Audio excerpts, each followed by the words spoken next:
भगवान छीनते थोड़ी हैं, भगवान देते हैं। मोह हटाकर ज्ञान देते हैं, तो ज्ञान में कुछ अच्छा ही नहीं लगता। मोह हटाकर ज्ञान देते हैं, नश्वर माया हटा करके शाश्वत सच्चिदानंद में सुख देते हैं। भगवान छीनने वाले नहीं हैं, भगवान दाता है, देने वाले हैं। उनका मजाक में कोई बात जैसे कही जाए, जो मुझसे प्यार करता है, जिस पर मैं कृपा करता हूँ, उसका सर्वस्व नाश कर देता हूँ। पहले धन हरण करता हूँ, फिर भृत्य परिवारजनों का राग हटाता हूँ। तो समझो ना क्या कह रहे हैं। जो माया के प्रति, धन के प्रति लोलुपता, उसका हटा दिया, मोह हटा दिया, जीवन मुक्त कर दिया, ज्ञान परायण कर दिया, भगवत प्रेमी महात्माओं का संग दे। भगवान देते हैं, नाशवान वस्तुओं का राग हटाकर सत्य वस्तु देते हैं। भगवान कभी छीनते नहीं। और जब कुछ समय के लिए ले लेते हैं, फिर ले क्यों लेते हैं? वही है, उन्हीं के सिवा, उनके सिवा कोई है ही नहीं, तो ले किसको लेंगे? सिय राम में सब जग जानी, किसको ले लेंगे? वो तो ऐसे दाता हैं, जो गाली देता है उसको भी देते हैं। वो जो उनका अपमान करता है, भगवान की निंदा करता है, उसको भी जीवन देते हैं। जियो, आनंद से जियो। फिर जो भक्ति करता है उसका जीवन संकट पूर्ण कर दे, ऐसा कैसे हो सकता है? भगवान की बात को समझना है। जैसे हम काम क्रोध में फंसे हैं, तो भगवान काम क्रोध रहित कर देते हैं। हम माया में फंसे, भगवान माया रहित कर देते हैं। कितनी बड़ी कृपा हुई, हमारे दुखों को हटा दिया। भगवान सुख देते हैं, दुख छीनते हैं। धन से किसी को सुख आज तक नहीं मिला, तृप्ति नहीं मिली। परम धन भगवान नाम रूपी धन में रति कर देते हैं, संसार के धन से वैराग्य कर देते हैं। कितनी कृपा है उनकी। अगर ऐसा सिद्धांत कहोगे का सब कुछ छीन लेते हैं, गलत बात है। जो भगवान से प्यार कर रहा है, उसे पूरा संसार प्यार करने लगता है। जो भगवान से प्यार करता है, उसे माया माँ की तरह दुलार करने लगती है। विचार करो, जा पर कृपा राम की होई, ता पर कृपा करे सब कोई।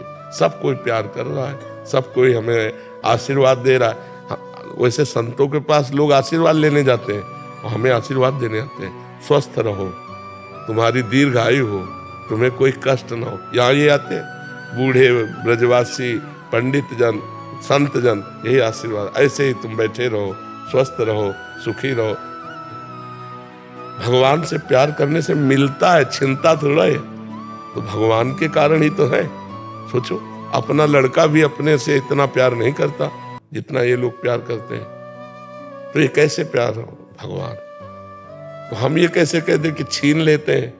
हम तो कहते हैं भगवान दे देते हैं। अज्ञान छीनते हैं, माया छीनते हैं, दुख छीनते हैं, अशांति छीनते हैं, और शांति देते हैं, सुख देते हैं, करुणा करते हैं। ऐसा कैसे हो सकता है? तो गुरुजी, जैसे छीनने से प्राय अगर कोई चीजें अगर परिवार में ही विरुद्ध चल रही हो, सब कुछ करने के बावजूद भी, जैसे हम लोग आपने कहा कि भाई अगर आपका ध्यान सिर्फ जब विपत्ति आती है तभी भगवान की तरफ जाता है, उससे पहले अगर मान लो कि भाई अगर हम लोग लगातार लगे हुए हैं, बिल्कुल, तो उसके बावजूद भी अगर वो विपत्ति मतलब कि नहीं पीछा छोड़ती और वो परिवार में। भीष्म जी ने कहा, प्रभु मैं बचपन से ब्रह्मचारी हूँ, कोई दुराचार नहीं किया, और आपके महाभागवत हैं भीष्म जी भगवान के। ये बाणों की सैया पे 6 महीने से पड़ा हूँ, और आप हमको कहते हो युधिष्ठिर जी को उपदेश करो। इतना भीषण कष्ट है, तो ऐसा क्यों है मुझे? मैं 100 जन्म तक पूर्व का देख रहा हूं, तो कहा और आगे देखो।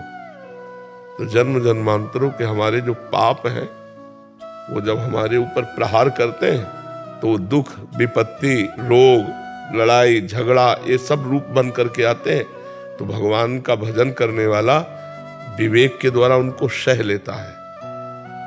जो संसारी पुरुष होता है, उसमें बिथ के लड़ाई झगड़ा किया, जेल चला गया, रोग में हाय हाय किया, डिप्रेशन में पहुंच गया। रोग तो है ही, दिमाग से भी परेशान हो गया, धन से परेशान हो गया, नाना प्रकार की दुख विपत्तियां उसे घेर ली। वो किसी से प्यार करे तो वो लोग अपमान करें, वो धर्म से चले तो लोग उसे दुख दें।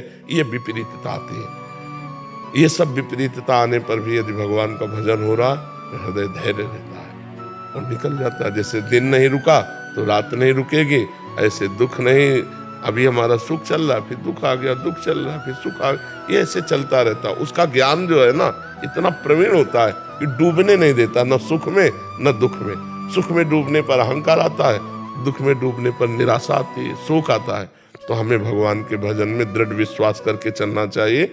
अनेक जन्मों के कर्म है जो हमको गिराते हैं।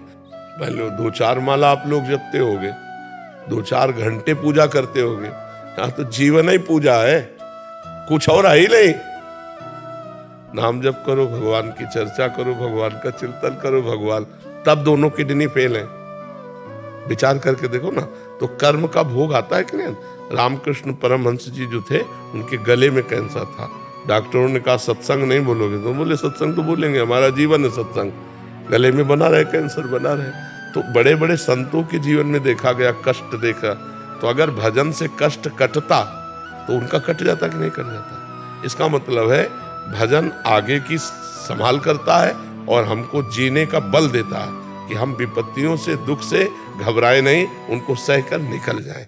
ये कोई न सोचे कि भजन करते हैं तो बुखार नहीं होगा, जुकाम नहीं होगा, कैंसर नहीं होगा। नहीं होगा, पर तुम व्यथित नहीं होगे, तुम उसको सह जाओगे और सहकर भगवान को प्राप्त कर लोगे। ये बात समझ में आ रही है आपको?